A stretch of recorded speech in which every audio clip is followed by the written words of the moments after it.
Hello, hello, salut tout le monde. Aujourd'hui, on se retrouve pour une nouvelle vidéo et j'avais envie de faire l'installation de Swarm UI. Alors, qu'est-ce que Swarm UI? Donc là, on est sur la page GitHub comme d'habitude. D'ailleurs, c'est toujours en bêta. Alors, la description, c'est une interface utilisateur web modulaire de génération d'images IA. Mais pour faire plus court, c'est une interface au-dessus de Confi UI pour mettre un pied dans l'étrier. C'est comme ça que je le vois dans les workflows et dans l'écosystème Confi UI, qui est quand même un écosystème qui prend énormément de place, surtout pour ta génération d'images, vidéos, etc.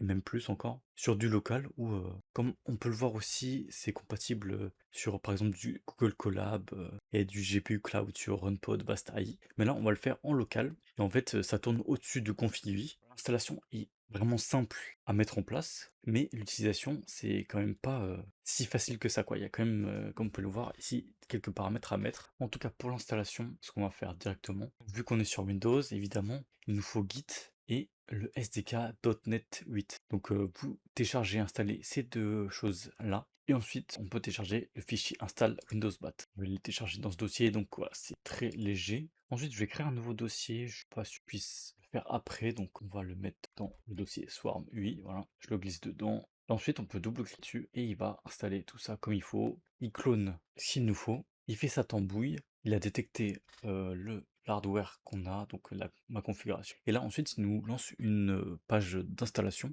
Donc, bien sûr, là, on est en anglais. Et il y a du français. Il y a du français. Je pensais que ça allait changer la legal notice là, mais pas vraiment. Donc ouais, on accepte la legal notice. Et du coup, le Swarm UI va être totalement en français. Donc en vrai, je pense que c'est une mauvaise idée de le mettre en français, puisque si vous allez regarder des tutos, etc., des références ailleurs, et que les termes sont en français, c'est le meilleur moyen pour galérer encore plus. Donc on va rester en anglais. Donc là, on a plusieurs façons d'installer. Donc soit on met une installation personnalisée si vous avez l'habitude d'avoir. Voilà, on peut changer les thèmes, le back-end, des petites spécifications, mais là on va mettre juste install. Et ici, il y a une certaine sélection de l'installation. Et vous pouvez dire oui, je suis sûr et j'installe. Donc jusque-là, rien de très compliqué, même si voilà, c'est assez guidé. C'est ça qui est plutôt pas mal. Et ce qui est aussi bien, c'est qu'on a la commande là, où on peut suivre exactement les logs qui se passent. Donc il va télécharger et ensuite il va installer ça. Ça peut prendre quand même un petit peu de temps, même avec ma machine, ça met quand même autour de 10 minutes. Et surtout, ça prend pas mal d'espace, hein.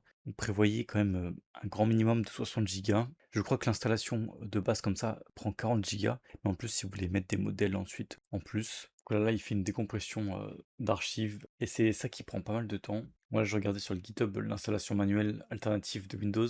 En fait, c'est exactement ce qu'il a fait le script BAT qu'on a lancé, hein. C'est exactement ça qu'il a fait. On peut même l'installer sur Mac avec Brew. On a du Docker aussi. Bon, on est presque au bout. Ah ouais, je valide, hein, quand même. Prévoyez quand même 10-15 minutes pour la décompression. Du coup, là aussi, il n'y avait pas forcément besoin de créer le dossier Swarm UI moi-même manuellement. Il en a créé un spécifiquement. Et du coup, ce qu'il y a là-dedans, quelques fichiers et qu'on va pouvoir utiliser pour lancer Swarm UI, c'est celui-là, Launch Windows Bat. Et vu que l'installeur va le faire, il a 3h30. Intéressant parce qu'il reste 3 sur 7 travail. Donc là, il est passé à l'étape suivante. Donc là, il passe au téléchargement du modèle Z Image Turbo qui est de base pour l'installation. Et donc, on passe au deuxième modèle disponible dans l'installation de base, le Stab Diffusion XL. Ok, alors là, après avoir fini de télécharger les deux modèles, il a directement lancé l'interface. Mais comme vous pouvez le voir ici en haut, c'est marqué backend est toujours en chargement.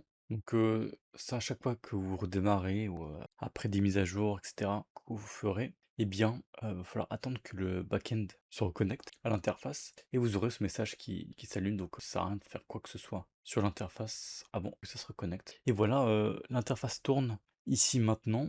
On reconnaît l'interface qu'il y avait sur l'image GitHub. Et c'est là-dessus que toute la puissance de Swarm UI, alors je dis puissance, mais c'est peut-être pas le bon mot. En tout cas, ici, on peut voir qu'il y a plusieurs onglets qui sont assez intéressants pour la configuration de la génération qu'on veut faire. Donc ici, on a les deux modèles qu'on a de base. On a le Z Image Turbo et le SDXL. On peut mettre des modèles différents, évidemment. Il y a des VAE, des options pour le LoRa, contrôle net. Donc je pense qu'il y a pas mal de choses qu'on peut faire. et même ça, c'est quand même une utilisation assez avancée et donc tout en haut, ici, on a plusieurs onglets. Donc le simple, je pense que ça, c'est peut-être, pour sectionner des templates déjà prédéfinis et ensuite on a le config workflow et ici, on a exactement, ce qu'on pourrait trouver sur le config normal, hein, c'est un config normal de base. Donc vous devriez avoir ça la première fois que vous l'installez ou peut-être rien du tout en vrai. Mais en fait là, il m'a mis, ce workflow parce que j'avais essayé d'installer ça sur,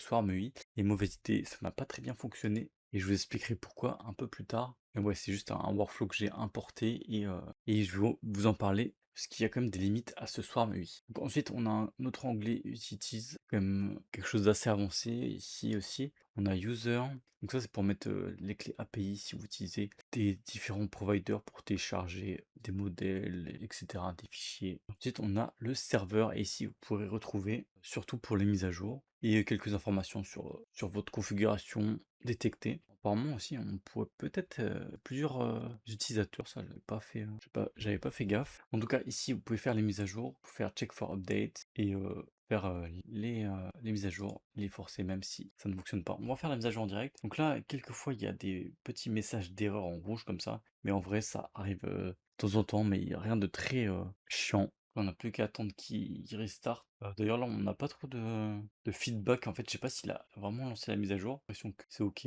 Et je pense qu'en vrai, je vais peut-être faire aggressive update. OK. OK, il n'y a rien qui se passe. Bref, on va essayer quand même d'utiliser un petit modèle. Donc là, il va quand même me chercher. J'ai fait loud now sur un modèle et il a été chercher tout ce qu'il fallait pour le faire fonctionner apparemment. Voilà, il va chercher des safe tensors. Apparemment, ça n'a pas totalement pris en compte mon restart de l'update. Mais voilà, c'est des choses qui arrivent, c'est pas vraiment.